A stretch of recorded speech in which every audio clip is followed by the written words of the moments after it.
Hi friends, good morning all of you. I hope कि आप सभी अच्छे होंगे। आज हम लोग बात करने वाले हैं क्लास 12 कॉमर्स का क्लास 12 की पार्टनरशिप चैप्टर जो है पार्टनरशिप फंडामेंटल है, साझेदारी, इसकी बात कर लेते हैं। तो पहले हम लोग जान लें बिजनेस के जो फॉर्म होते हैं, बिजनेस के जो स्वरूप होते हैं वो अलग अलग होते हैं, जैसे sole proprietorship, partnership, company and cooperative society. तो हम लोग को 12 में सिर्फ और सिर्फ पार्टनरशिप और कोऑपरेटिव पार्टनरशिप और कंपनी पढ़ना है।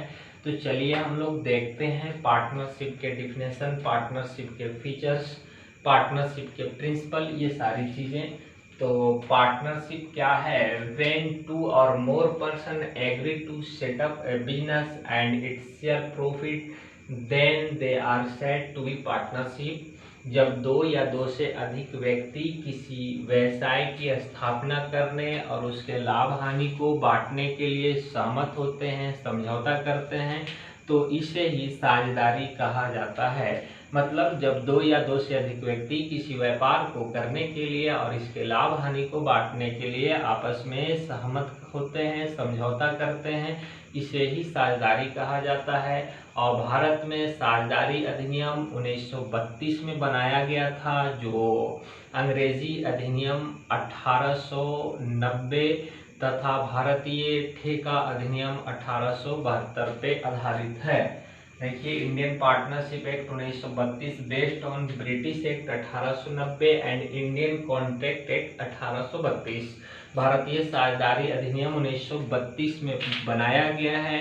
तो भारतीय साझेदारी अधिनियम 1932 की धारा 4 में साझेदारी के डिफिनेशन दिए गए हैं, जो ये हैं कि according to Indian partnership act 1932 की धारा 4 के अनुसार partnership relation between person who have agreed to share the profit of a business carried on by all or any of them acting for all।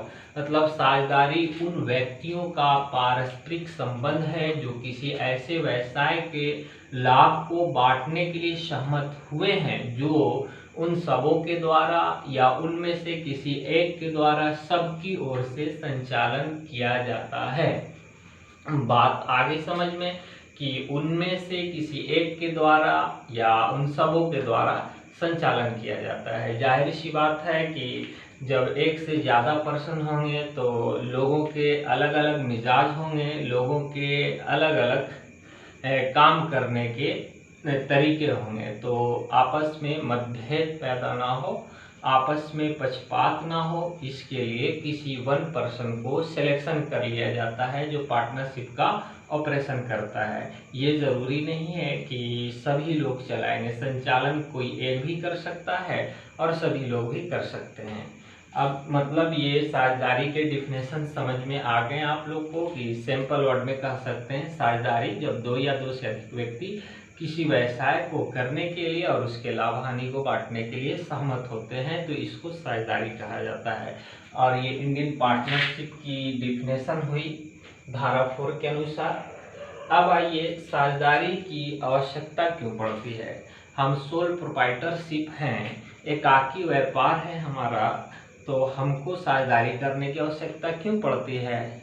तो साझेदारी की आवश्यकता जब बिजनेस डेवलप करना हो, बिजनेस का रूप बढ़ाना हो, तो पूंजी की जरूरत पड़ेगी। तो जाहिर सी बात है किसी मालदार आदमी को साझेदारी में शामिल कर सकते हैं।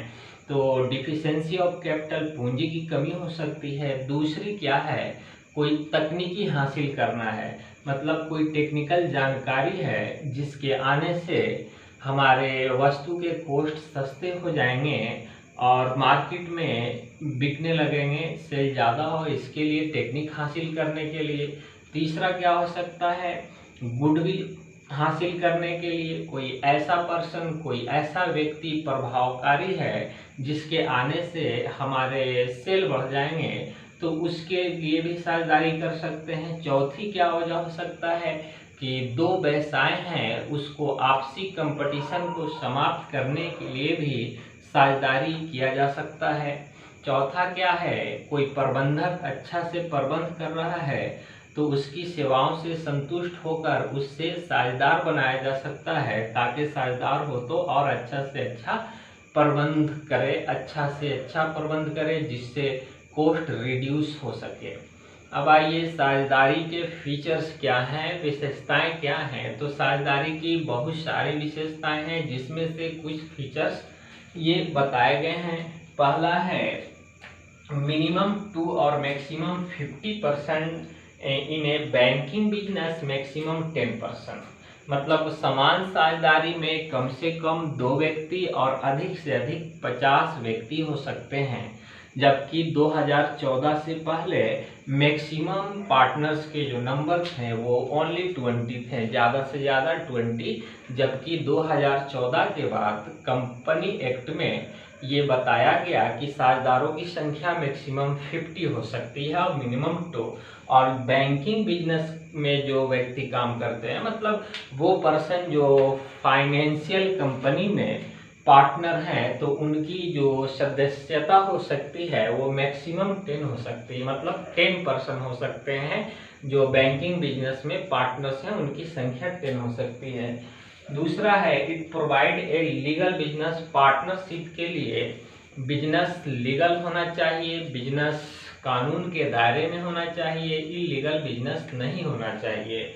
मतलब वैसा बिजनेस जो कानून की नज़रों में जुर्म है वो बिजनेस नहीं होना चाहिए, उसके अवैध कारोबार नहीं होना चाहिए। उसके बाद जो है अपीयर्स एनी कॉन्ट्रैक्ट और एग्रीमेंट, पार्टनरशिप के लिए ये ज़रूरी है। मतलब पार्टनरशिप की जो स्थापना होती है वो कोई कॉन्ट्रैक्ट या एग्रीमेंट के द्वारा होती है। पार्टनरशिप के लिए एक कोई कॉन्ट्रैक्ट या एग्रीमेंट, कोई समझौता या कोई ठेके का अनुबंध का होना। उसके बाद this agreement can be oral और रिटेन अकॉर्डिंग टू चॉइस। मतलब ये एग्रीमेंट जो है, ये समझौता जो है रिटेन भी हो सकता है, ओरल भी हो सकता है, ये साझेदार की इच्छा पे निर्भर करता है। उसके बाद जो है every partner is the purpose of partnership to earn profit and distributed each other. Partnership का जो उद्देश्य है, पर्पस है, वो लाभ कमाना और साझेदारों को आपस में बांटना। उसके बाद है every person is a principal and agent of the firm mutual agency. मतलब प्रत्येक व्यक्ति, प्रत्येक पर्सन साझेदारी फर्म का मालिक भी होता है, ऑनर भी होता है, उसके साथ साथ साझेदारी फर्म का एजेंट भी होता है। अर्थात ऑनर का मतलब होता है एम्प्लॉयर और एजेंट का मतलब होता है एम्प्लॉय।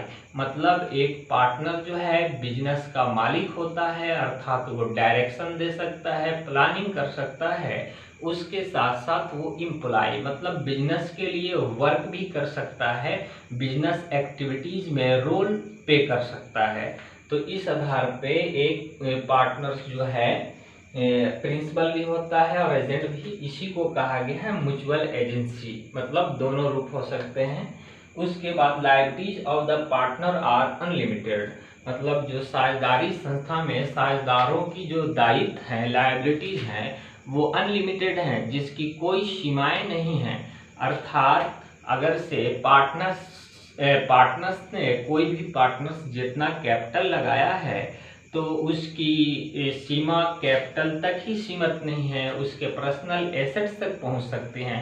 मतलब किसी कारणवश साझेदारी पे किसी प्रकार की लायबिलिटी उत्पन्न होती है या कोई पार्टनर साझेदारी छोड़कर चला जाता है, करप्ट हो जाता है, बैड डेब्ट्स होता है, तो उसकी भरपाई रिमेनिंग पार्टनर्स, बचे हुए पार्टनर्स पूर्ति करेंगे। यहाँ तक कि अगर से उनकी पूंजी कम हो जाए तो अपनी पर्सनल प्रॉपर्टी बेचकर इसकी भरपाई करेंगे। इसी को कहा गया है अनलिमिटेड लायबिलिटीज। उसके बाद it provide safety to an adult partner. मतलब इंडियन पार्टनरशिप एक्ट 1932 जो है, जो अनएडल्ट पार्टनर हैं, जो आवश्यक साझेदार हैं, उनको सेफ्टी प्रदान करता है। ऐसे तो इंडियन पार्टनरशिप एक्ट में ये नेसेसिटी है, ज़रूरी है कि कोई अनएडल्ट कोई आवश्यक साझेदार नहीं हो सकता है, मगर किसी कारणवश जैसे कोई साझेदार डेथ कर गए हैं तो उनकी जगह उनके बच्चे अगर अनएडल्ट हैं तो रखना चाहे साझेदार तो रख सकते हैं, मगर उनके लिए कुछ सेफ्टी दिए गए हैं, सुरक्षा, जैसे वो प्रॉफिट में हिस्सा ले सकते हैं, लॉस में नहीं ले सकते हैं, और भी सेफ्टी है। उसके बाद जो है it is a desire organization, ये संगठन जो है इच्छा के अनुसार बनाया जाता है, मतलब साझेदार जब चाहें साझेदारी को भंग कर सकते हैं, इनकी कोई समय सीमा टाइम टेबल नहीं है, जब चाहें साझेदारी बना सकते हैं और इसको भंग कर सकते हैं। उसके बाद है registration is not compulsory, partnership के लिए रजिस्ट्रेशन का होना जरूरी नहीं है।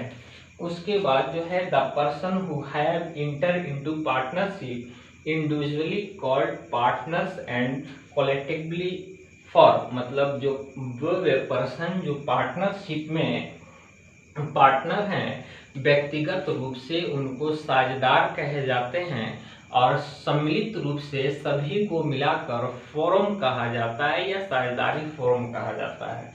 उसके बाद जो है liabilities of partner retirement and after retirement, साझेदारों के जो लायबिलिटीज होते हैं रिटायरमेंट के समय या रिटायरमेंट के बाद भी बने होते हैं, मतलब कोई पार्टनर अगर साझेदारी छोड़ के चल भी जाता है तब पर भी उनकी जिम्मेवारी संस्था के प्रति बनी रहती है, कोई भी पूछताछ उनसे किया जा सकता है। ये सारे फीचर्स हैं। अब हम लोग अगले क्लास में पार्टनरशिप के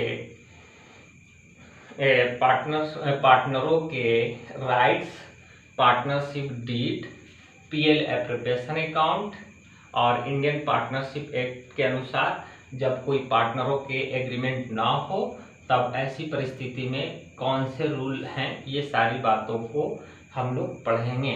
तब तक के लिए धन्यवाद।